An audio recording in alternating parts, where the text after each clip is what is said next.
अगर किसानों पर नहीं चलाई गई पैलेट गन तो कैसे मिल रहे हैं किसानों के शरीर पर पैलेट्स के निशान। एमएसपी पर कानूनी गारंटी समेत कई और मांगों को लेकर किसान आंदोलन कर रहे हैं और दिल्ली आने की कोशिश कर रहे हैं। 13 फरवरी को दिल्ली आने की कोशिश करने के बाद 21 फरवरी को फिर से किसानों ने दिल्ली कूच की कोशिश की, लेकिन वो नाकाम रहे। किसानों को रोकने के लिए दिल्ली पुलिस हर संभव प्रयास कर रही है। वहीं 21 फरवरी को दिल्ली पुलिस ने किसानों को रोकने के लिए पैलेट गन का भी इस्तेमाल किया है। हालांकि पुलिस इस बात को नकार रही है, लेकिन सवाल है कि अगर दिल्ली पुलिस ने किसानों पर नहीं चलाई है पैलेट गन तो किसानों के शरीर पर पैलेट के निशान कैसे मिल रहे हैं? पैलेट गन कितने खतरनाक होते हैं इसका आपको अंदाजा भी नहीं है। तो आज चर्चा इसी मुद्दे पर करेंगे। नमस्कार, मैं हूं आशीष सिंह आनंद और आप देख रहे हैं एबीपी लाइव। इन तस्वीरों में किसानों के जो शरीर पर निशान दिख रहे हैं वो कोई ऐसे वैसे निशान नहीं है, ये पैलेट्स के निशान हैं जो आंदोलन के बीच इन बेचारे किसानों पर दागे गए। पैलेट गन का इस्तेमाल सिर्फ 21 फरवरी को ही नहीं बल्कि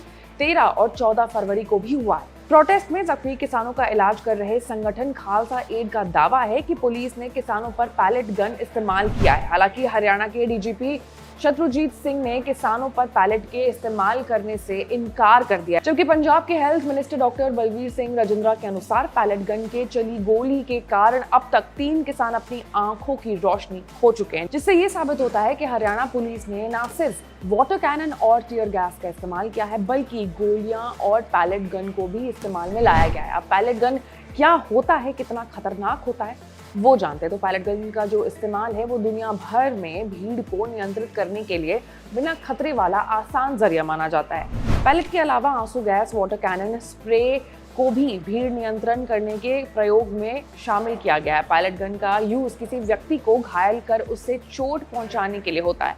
पैलेट गन 500 यार्ड के हिस्से तक अपना असर रखती है, लेकिन इन्हें बहुत ही करीब से फायर किया जाए तो फिर ये काफी खतरनाक भी हो जाती है। अगर ये आंखों में चली जाए तो आंखों की रोशनी भी चली जाती है। पैलेट गन पूरी तरह से लीड से लोडेड होता है। फायरिंग के बाद अगर शरीर में किसी भी हिस्से में इसका शॉट लगता है तो फिर वहां का जो पूरा टिश्यू है वो इससे डैमेज हो जाता है, खत्म हो जाता है। सुरक्षा बलों के मुताबिक जरूरत पड़ने पर ही सिर्फ कमर के नीचे ही प्रदर्शनकारियों पर फायर किया जाता है। जब इन्हें फायर किया जाता है तो कार्ट्रिज करीब 100 मीटर की दूरी तक 100 पैलेट्स की बौछार करता है। अब जरा सोचिए, इतनी खतरनाक चीज हमारे अन्नदाता पर इस्तेमाल की जा रही है, जैसे कि वो हमारे देश के किसान ना हो बल्कि कोई आतंकी हो। कहाँ तक ये बात जायज है?